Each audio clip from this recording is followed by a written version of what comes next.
자, 여러분 반갑습니다. 오늘은 누가복음 9장 28절에서 36절까지의 말씀을 한번 살펴보겠습니다. 이 본문은 여러분들도 잘 알다시피 이제 변화산 사건이라고 부르는 예수님이 산에 올라가셨는데 이제 모습이 변형되시고 그 자리에 이제 모세와 엘리야가 함께 있는 그런 그림이죠. 사람들은 이렇게 궁금할 수도 있겠죠. 왜 하필 모세와 엘리야냐? 구약을 대표하는 인물들은 많잖아요. 아브라함도 있고, 뭐 야곱도 있고, 다윗도 있을 수 있고, 그 다음에 뭐 솔로몬도 있을 수 있고, 여러 사람이 있는데 왜 하필 모세와 엘리야냐?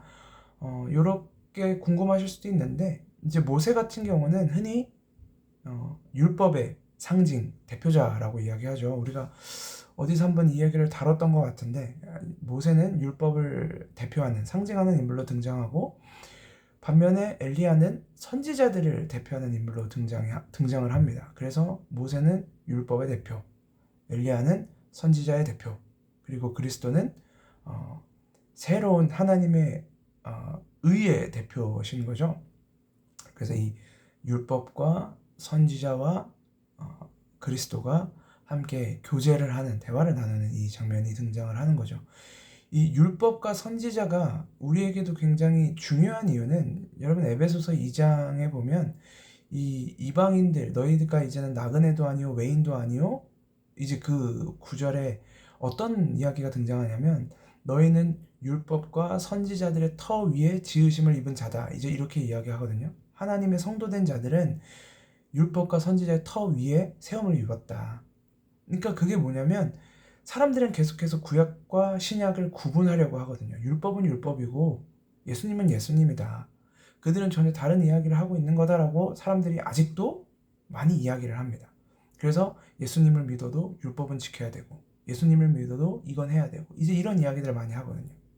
근데 구약 율법과 선지자들 터 위에서 지으심을 입어 그리스도의 복음을 받아들이는 자들이 우린데, 그러면 율법과 선지자들이 뭘 증거했다라는 거예요? 뭘 이야기했다라는 거예요?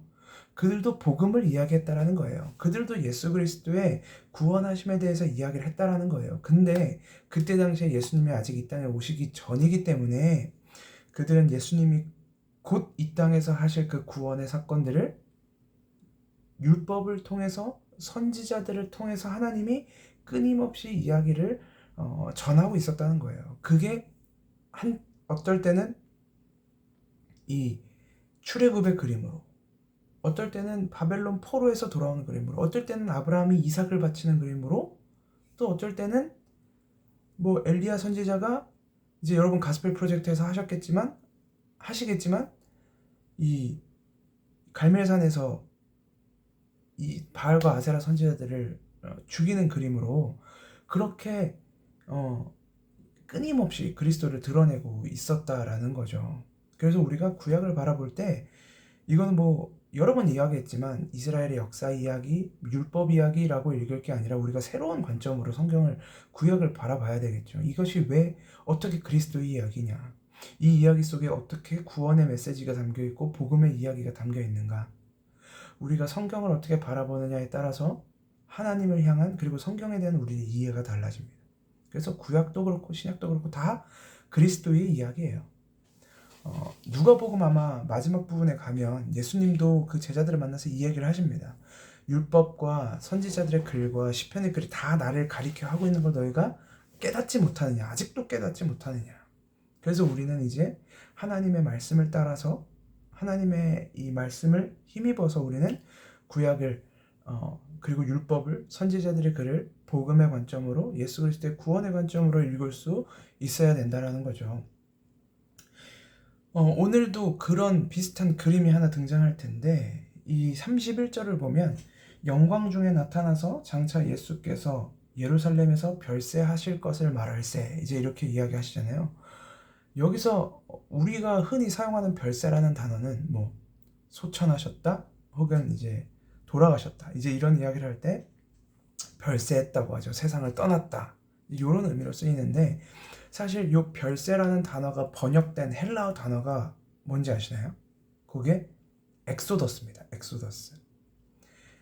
엑소더스는 이제 단순히 출애굽을 의미하는 게 아니라 이제 어딘가로부터 나오는, 어딘가로부터 탈출하는 이제 그런 단어의 의미를 가지고 있거든요. 근데 우리에게 엑소더스 하면 딱 떠오르는 게 출애굽이잖아요. 왜냐면 출애굽기의 영어 제목이 엑소더스이기 때문에. 그렇다면 우리가 엑소더스를 딱 떠올렸을 때 생각나는 게 출애굽의 그림인데, 유대인들에게 이 엑소더스 어디서부터 나온다라고 했을 때 딱 떠오르는 사건은 무엇이었을까요? 그들도 떠오르는 사건이 바로 출애굽 사건입니다. 예수님은 오늘 이 변화산에서 자기가 곧 해야 할 일, 자기가 곧 감당해야 할 일은 바로 이 출애굽의 사건이다라는 걸 이야기하고 있는 거예요. 이스라엘 백성들이 출애굽에서 나왔던 사건처럼 예수님이 오늘 예루살렘에서 나가셔야 한다. 예수님이 이 죽으심을 통해 예루살렘에서 나가신 사건이 무슨 사건이죠? 구원의 사건이잖아요. 예수님이 그 죽으심을 통해서 이 땅 가운데 있는 이 하나님의 성도들을 구원하시는 그림이잖아요. 그렇게 그와 마찬가지로 이 출애굽 애굽에서 이스라엘 백성들을 이끌고 나오는 이 그림이 마찬가지로 구원의 그림인 거예요.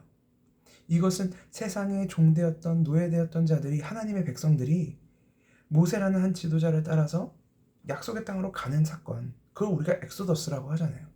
그래서 이제 예수님은 이 예루살렘에서, 유대인들이 그렇게 신성시했고 하나님의 임재라고 여겼던 그 예루살렘에서 이제는 우리를 이끌고, 우리 모든 성도들을 이끌고 약속의 땅으로 이제 가시는 거예요. 그것이 어쩌면 진짜 안식으로 들어가는 유일한 길이겠죠. 왜? 예수님이 이끌고 가시니까. 그게 바로 엑소더스의 사건입니다. 그래서 우리도 나가야 돼요.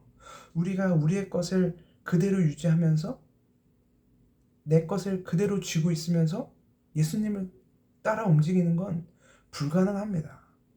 그리고 사실 예수님이 우리 가운데 오시면 다 놓고 갈 수밖에 없어요. 다 놓고 가게 돼요. 사도 바울의 고백이 그랬잖아요. 내가 다 배설물로 여긴다. 그 자리까지, 아브라함이 이삭을 바치게 되는 그 자리까지, 그 믿음의 자리까지 나가게 되면 우리는 예수님을 따라 예루살렘에서 나가게 되는 거예요. 별세하게 되는 거예요. 그게 죽음이고 엑소더스인 것입니다. 오늘 우리가 붙들고 있는 게 참 많죠. 단순히 세상의 것들만 이야기하는 것이 아닙니다.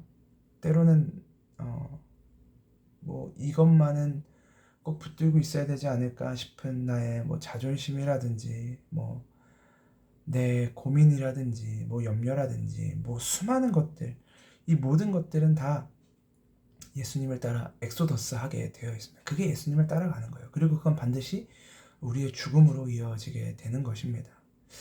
오늘 하루도 여러분들이 말씀 가운데 묵상하시면서 왜 예수님은 엑소더스를 하셔야만 했는가? 그것도 예루살렘에서. 거기는 이미 거짓된 도시였어요. 이미 애국과 별다를 것 없는 도시였어요. 그들에게는 성지였을 수도 있고 신성한 곳이었을 수도 있고 하나님의 임재가 있는 곳이라고 생각했을지도 모르지만 이미 애국과 다를 바 없었던 그곳을 예수님은 엑소더스 하셨어야만 하는 것처럼 우리가 오늘 반드시 있어야 한다고 생각하지만 이미 병들어버린, 이미 세상과 다를 바 없고 이미 애국과 다를 바 없게 된 그곳은 어디입니까? 우리는 어디서부터 엑소더스 해야 하며 또 어디로 들어가야 하는지 오늘 하루 묵상하시면서 하나님을 따라, 그리스도를 따라 성령 하나님과 동행하며 살아보시기를 소망합니다. 기도하겠습니다. 하나님 은혜를 감사합니다. 오늘도 주님의 말씀을 봅니다.